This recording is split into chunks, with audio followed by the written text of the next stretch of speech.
नमस्कार। एनटिभी कोहलपुर समाचारमा स्वागत छ। म दुर्गा भट्ट र सांकेतिकरणमा हुनुहुन्छ दोभाषे रति बस्नेत। विगतको व्यवधानपूर्ण कोरोना संक्रमणको सन्तास आम नेपालीको आँखामा ताजै छ। कमजोर स्वास्थ्य संरचना भएको नेपाल जस्तो मुलुकले ठूलो क्षति बेहोर्नु पर्यो। यसपटक पनि सिमानामा निगरानी छैन। स्थानीय पालिकाले दावी गरे अनुसार पर्याप्त पूर्वाधार तयारी अवस्थामा छैनन्। यस्तो अवस्थामा वडादेखि पालिका, जिल्ला, प्रदेश र संघीय सरकारलाई पटक पटक घचघच्याइरहनुको विकल्प छैन। आजको समाचारमा बढ्दो कोरोना संक्रमणको दर रोक्न सरकारले योजना, काम र कदमहरू र कृषि उपार्जन वृद्धिका लागि माटोको उर्वर शक्ति कसरी कायम राख्ने लगायतका प्रसङ्गहरू छन्। तर सुरुमा प्रमुख समाचार। नेपालमा कोरोना संक्रमण दिन प्रतिदिन बढ्दै आज एकै दिन 3553 जनामा संक्रमण। जनस्वास्थ्यका मापदण्ड पालना गर्न सरकारको आग्रह। आर्थिक अवस्था कमजोर भएका दाङका महिलाहरू सहकारीको पुँजी परिचालनमा सक्रिय।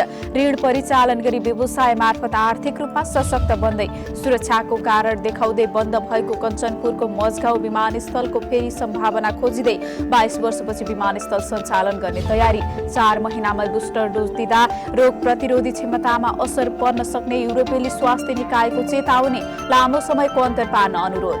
र नेपाली ब्याडमिन्टनका युवा स्टार प्रिन्स दाहाल विश्व ब्याडमिन्टन वरियताको शीर्ष स्थानमा। जुनियर वरियतामा नेपाली खेलाडीको पहिलो इतिहास।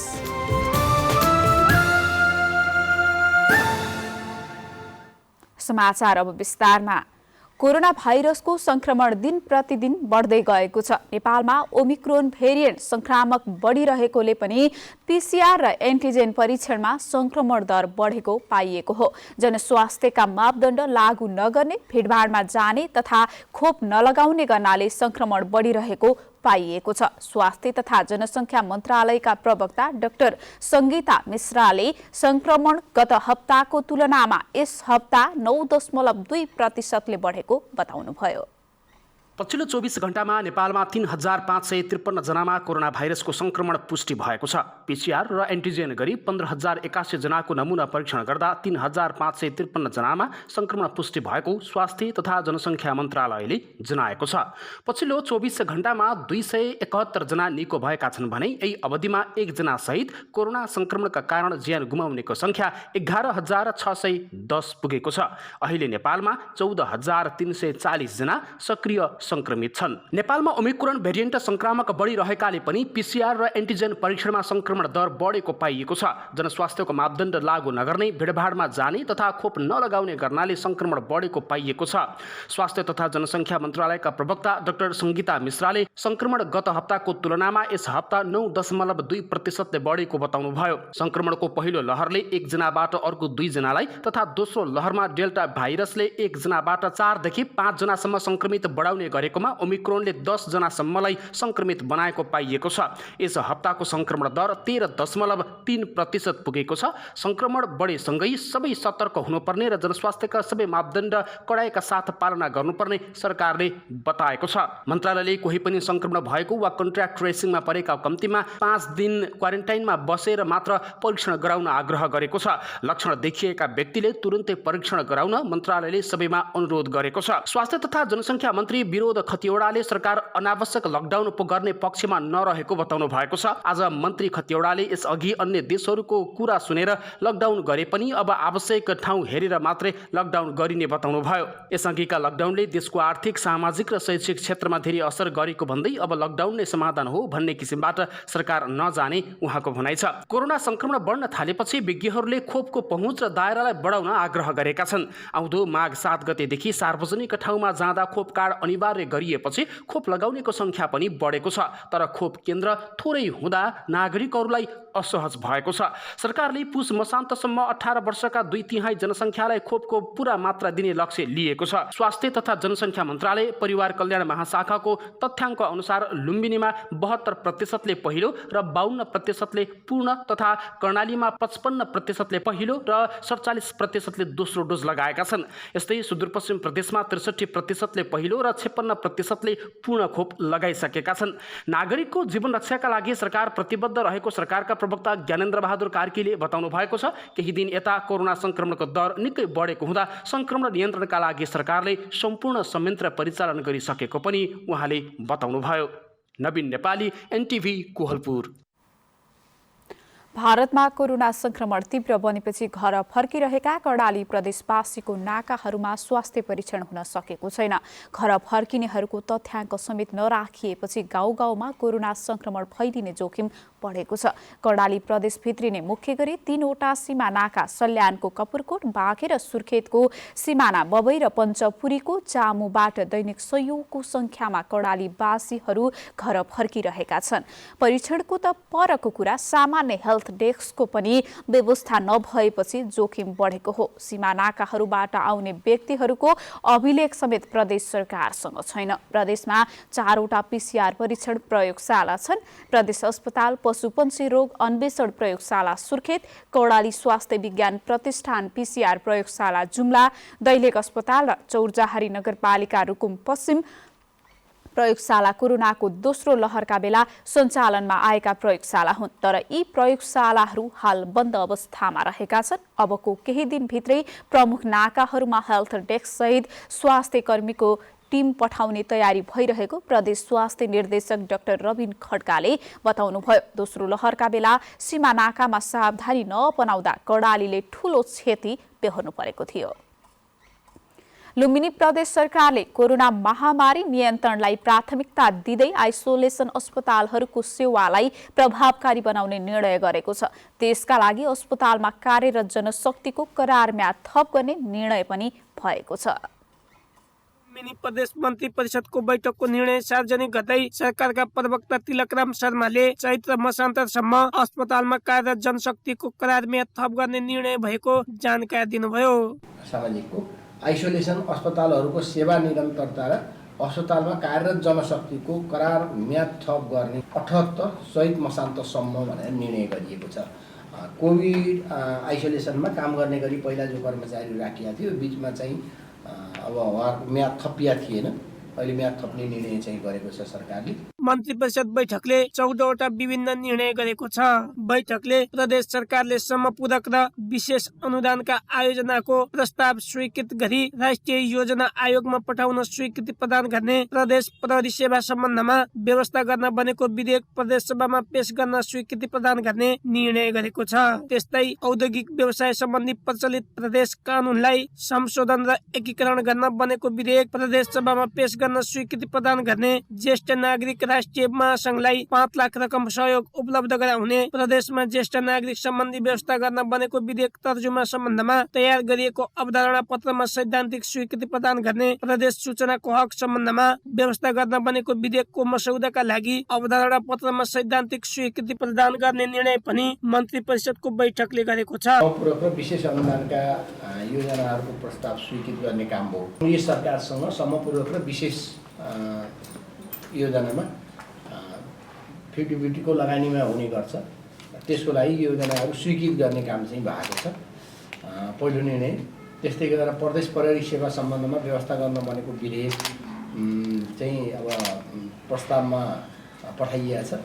यसै गरी ऐतिहासिक, धार्मिक, सांस्कृतिक सम्पदा सम्बन्धी, देशमा अपाङ्गता भएका व्यक्तिको अधिकार सम्बन्धी, सामाजिक व्यवहार सम्बन्धी, प्रदेश युवा परिषद स्थापना सञ्चालन सम्बन्धी व्यवस्था गर्न बनेका विधेयक तर्जुमाका लागि सैद्धान्तिक सहमति प्रदान गर्ने निर्णय पनि गरेको छ। बैठकले अस्पताल विकास समितिमा प्रदेश सरकारबाट मनोनित अध्यक्ष र सदस्यहरूलाई हटाउने निर्णय पनि गरेको छ। बैठकले कोरोना रोकथाम नियन्त्रण, उपचार र व्यवस्थापन सम्बन्धमा अनुगमन र निरीक्षण गर्न जिल्लागत समिति समेत गठन गरे। महामारीको रोकथाम, नियन्त्रण, उपचार व्यवस्थापनका सम्बन्धमा जिल्लागत अनुगमन गर्न देहाय बमोजिमका अनुगमन समिति गठन गर्ने भनेर चाहिँ निर्णय गरिएको छ। अब जस्तो चाहिँ त्यहाँ फोकल पर्सन जस्तो चाहिँ पनि हुने भयो। केशव भण्डारी, नेपाल टेलिभिजन, लुम्बिनी प्रदेश, बुटवल, रूपन्देही। नारायणहिटी दरबार क्षेत्र, पशुपति धर्मशाला लगायत विभिन्न धार्मिक तथा सांस्कृतिक क्षेत्रमा व्यापारिक प्रयोजनका लागि प्रवेश गरेर कारबाही भोगेको बतास समूहले तानसेन नगरपालिकाको श्रीनगर सौन्दर्यकरणको आयोजनाबाट पनि पछि हटेको छ। बतास ग्रुपको स्वार्थ अनुसारको काममा तानसेन नगरपालिकाले सहमति जनाउन नसकेपछि बतास समूह पछि हटेको हो।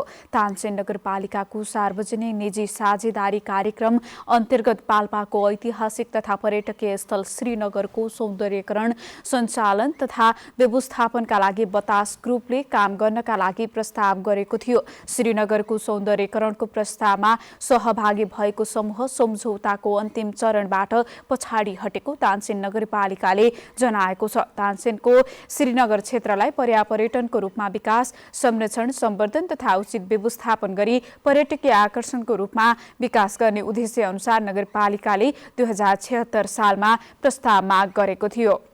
नगरपालिकाले श्रीनगरको सौन्दर्यकरण र पर्यावरण नबिग्रिने गरी साना संरचना मात्र बनाउन दिने र वन क्षेत्र बिगार्न नपाइने शर्त राखेको थियो। समाचारको क्रम जारी नै छ। अहिलेलाई एकैछिनको विश्राम।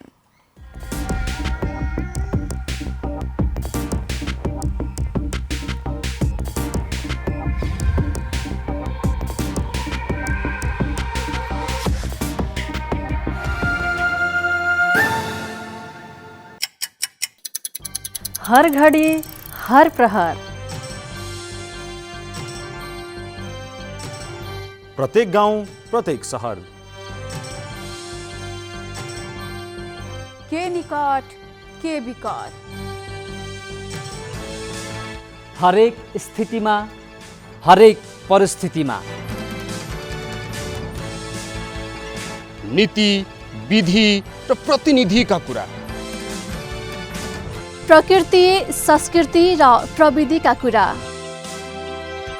हाम्रो समाचार, तथ्य, सूचना, निष्पक्ष विचार, हाम्रो अभिभारा, तपाईको सूचनाको अधिकार।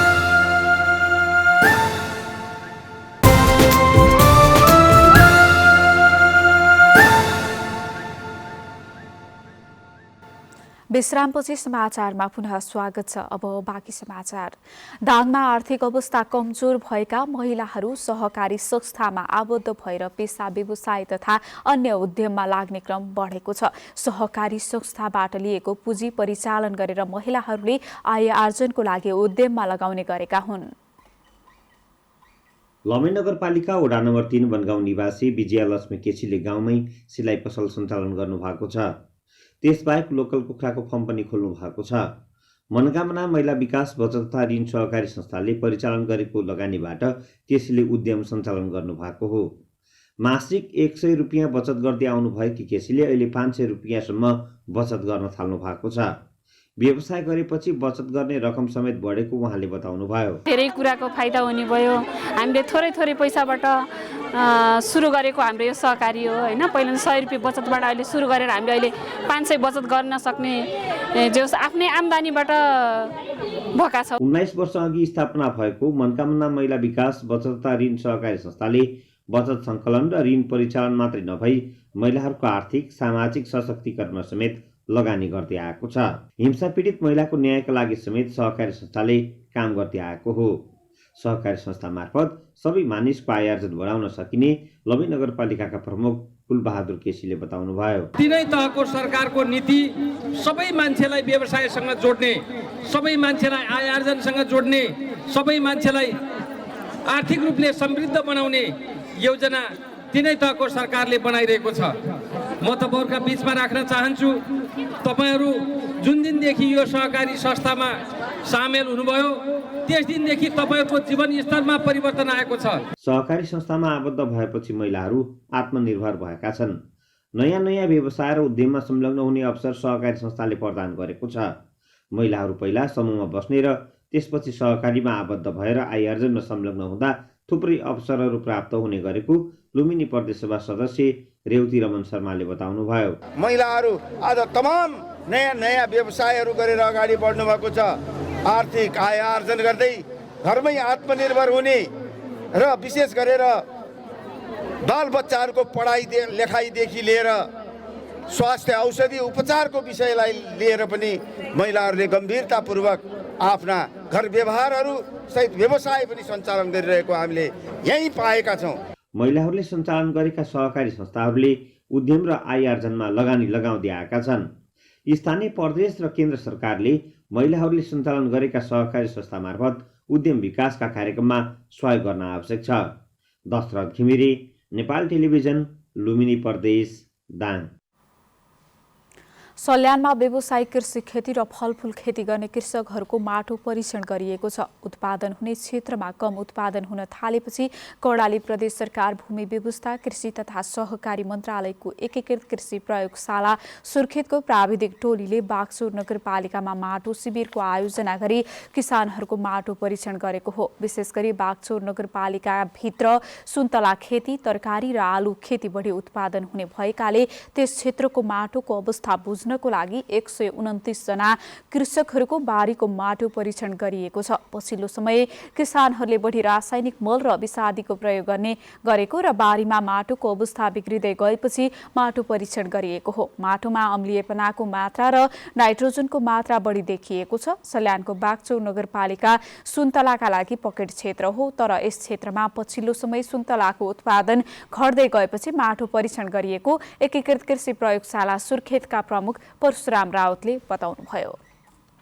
वर्षौंदेखि खेती गरिरहने तर माटोको प्राविधिक विषय थाहा नहुने भएका कारण उत्पादकत्वमा ह्रास आउने भएको छ। यही सन्दर्भमा माटोको उर्वर शक्तिलाई कसरी कायम राख्न सकिन्छ भनेर आज हामीले सल्यानका केही नागरिकलाई सोधेका छौं। हेरौं आजको आवाजमा।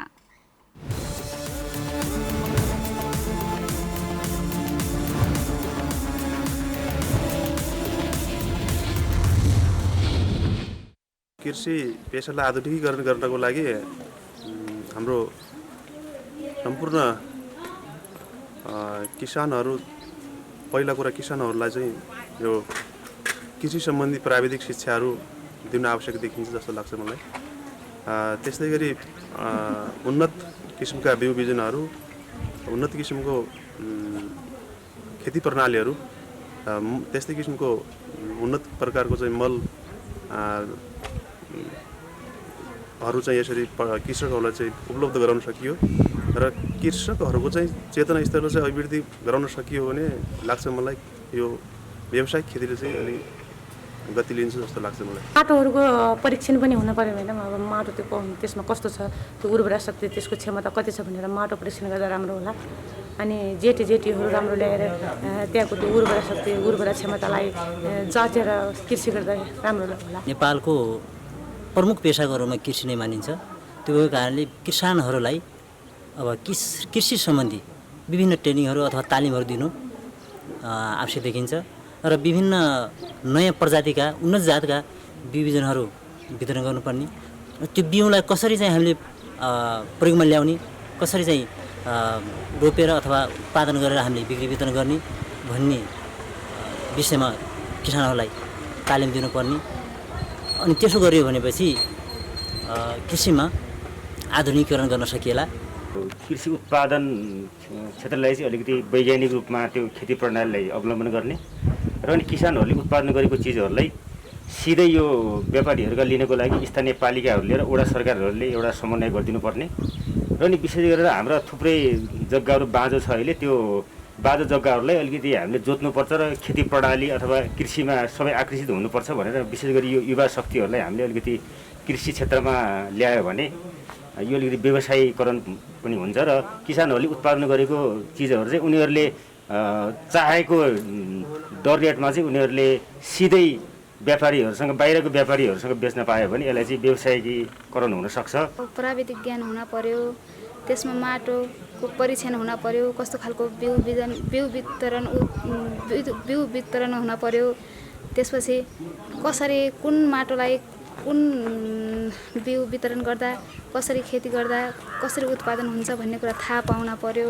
माटोलाई सबभन्दा पहिले माटो परीक्षण गर्नु पर्यो र त्यसमा कुन किसिमको बाली लानी लगाउँदा उपयुक्त हुन्छ भन्ने कुरा थाहा पाउन पर्यो।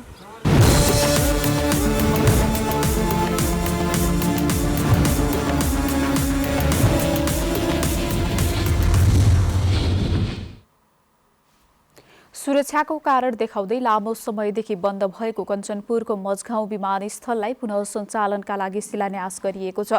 संस्कृति पर्यटन तथा नागरिक उड्डयन मन्त्री प्रेम बहादुर आलीले बुधबार मझगाउँ विमानस्थलको शिलान्यास गर्नुभएको हो। 2030 सालमा सञ्चालनमा आएको विमानस्थल 2056 सालमा बन्द भएपछि सञ्चालनमा आउन सकेको थिएन। 22 वर्षपछि विमानस्थलको पुनः सञ्चालनका लागि शिलान्यास गरिएको हो। शिलान्यास कार्यक्रममा बोल्दै मन्त्री आलीले मझगाउँ विमानस्थलमा छिट्टै उडान सञ्चालन हुने बताउनुभयो। उहाँले विमानस्थल निर्माणका लागि काम हुँदै गर्दा निर्माण कम्पनीलाई सहयोग गर्न र गुणस्तरीय काम भए नभएको बारे निगरानी समेत स्थानीयलाई आग्रह गर्नुभएको छ।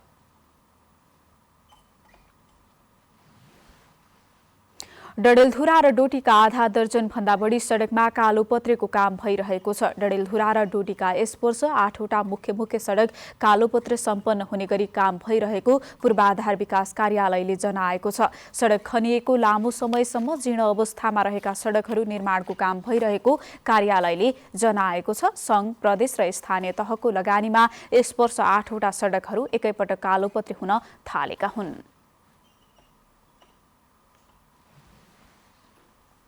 समाचारको क्रम जारी नै छ, एकैछिनको विश्राम।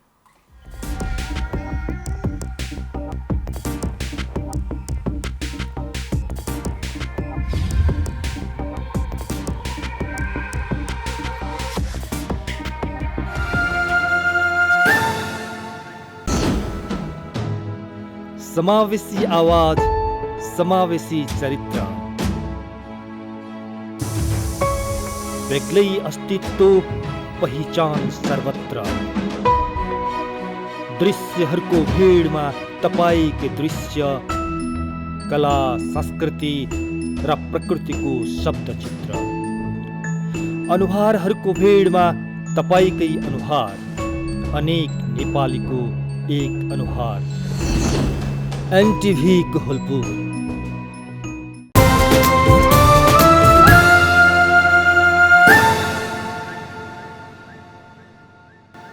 तपाई एनटिभी कोहलपुर हेर्दै हुनुहुन्छ। अब बाँकी समाचार। गुल्मीको चन्द्रकोट गाउँपालिकाले बहुउद्देश्यीय सभाहालको निर्माण गरेको छ। शान्तिपुरमा बहुउद्देश्यीय सभाहाल निर्माण भइसकै त्यस क्षेत्रका विविध कार्यक्रम सञ्चालन गर्न सहज हुनेछ। लुम्बिनी प्रदेश सरकारको 60 लाख र गाउँपालिकाको 24,79,221 रुपैयाँ गरी 84,79,221 रुपैयाँको लागतमा सभाहाल निर्माण भएको हो। चन्द्रकोट गाउँपालिकाका अध्यक्ष दौड खत्रीले सभाहालको उद्घाटन गर्दै सहयोग गर्ने लुम्बिनी प्रदेश सरकार, पालिका परिवार र पालिकाको प्रमुख प्रशासकीय भवन निर्माणमा जग्गा दान गर्ने दाताहरूलाई धन्यवाद व्यक्त गर्नुभयो। अब अन्तर्राष्ट्रिय समाचार।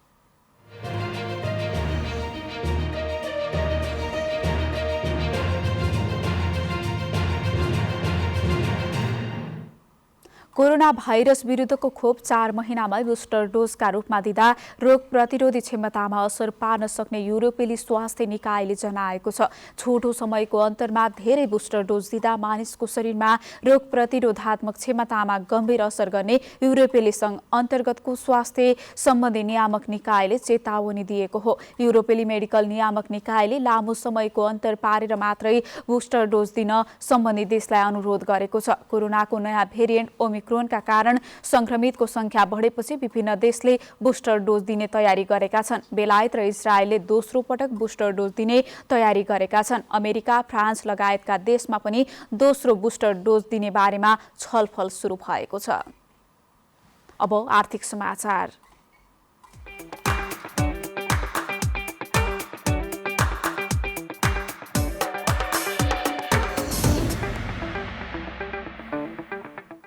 साताको अन्तिम दिन आज शेयर बजारमा उच्च अङ्कले सुधार भएको छ। हिजो 30 अङ्कले घटेको शेयर बजार आज 54 अङ्क भन्दा बढीले बढेको छ।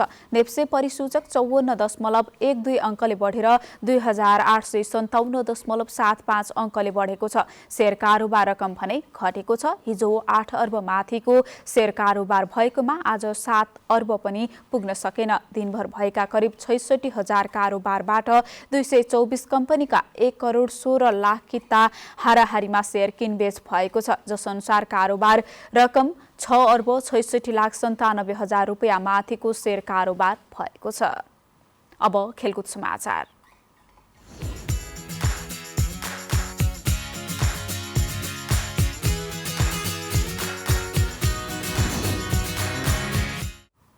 नेपाली ब्याडमिन्टनका युवा स्टार प्रिन्स दाहालले विश्व ब्याडमिन्टनको वरियतामा शीर्ष स्थानमा पुग्दै इतिहास कायम गरेका छन्। ब्याडमिन्टन वर्ल्ड फेडरेसन BWFले सार्वजनिक गरेको विश्व वरियताको जुनियरतर्फ प्रिन्स पहिलो पटक शीर्ष स्थानमा उक्लेका छन्। विश्व ब्याडमिन्टनको जुनियर वरियतामा नेपाली खेलाडीले प्राप्त गरेको यो सबैभन्दा ठूलो वरियता हो। पछिल्लो समय प्रिन्सले गरेको प्रदर्शनका आधारमा उहाँ विश्वकै शीर्ष स्थानमा पुग्नु भएको हो। प्रिन्सको पनि यो अहिलेसम्मको सबैभन्दा उच्च स्थान हो। पहिलो पटक विश्व वरियताको शीर्ष स्थानमा पुग्नु भएका प्रिन्सले धेरै खुसी व्यक्त गर्दै यसले अझै राम्रो गर्न मोटिभेट गर्ने बताउनुभयो। 2 स्थान सुधार गर्दै शीर्ष स्थानमा उक्लिनु भएका प्रिन्सको 10,500 अङ्क रहेको छ। अब मौसम।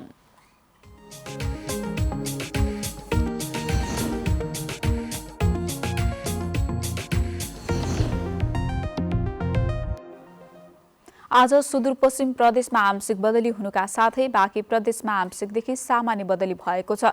आज राति पनि पूर्वी प्रदेशका पहाडी भूभागमा आंशिकदेखि सामान्य बदली तथा अन्य भूभागहरूमा आंशिक बदली रहनेछ। उच्च पहाडी तथा हिमाली भूभागका थोरै स्थानमा हल्का हिमपातको सम्भावना छ। अब मौसम सम्बन्धी थप विवरण।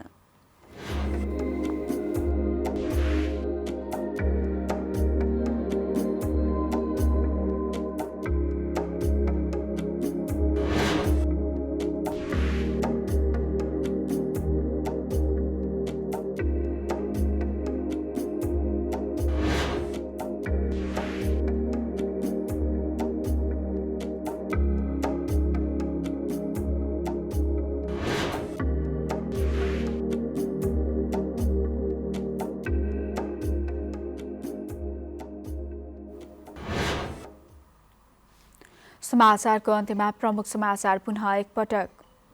नेपालमा कोरोना संक्रमण दिन प्रतिदिन बढ्दै आज एकै दिन 3,553 जनामा संक्रमण। जनस्वास्थ्यका मापदण्ड पालना गर्न सरकारको आग्रह। आर्थिक अवस्था कमजोर भएका दाङका महिलाहरू सहकारीको पुँजी परिचालनमा सक्रिय। ऋण परिचालन गरी व्यवसाय मार्फत आर्थिक रूपमा सशक्त बन्दै। सुरक्षाको कारण देखाउँदै बन्द भएको कञ्चनपुरको मजगाउँ विमानस्थलको फेरि सम्भावना खोजिँदै 22 वर्षपछि विमानस्थल सञ्चालन गर्ने तयारी। 4 महिनामै बुस्टर डोज दिँदा रोग प्रतिरोधी क्षमतामा असर पर्न सक्ने युरोपेली स्वास्थ्य निकायको चेतावनी। लामो समयको अन्तर पार्न अनुरोध। र नेपाली ब्याडमिन्टनका युवा स्टार प्रिन्स दाहाल विश्व ब्याडमिन्टन वरियताको शीर्ष स्थानमा। जुनियर वरियतामा नेपाली खेलाडीको पहिलो इतिहास।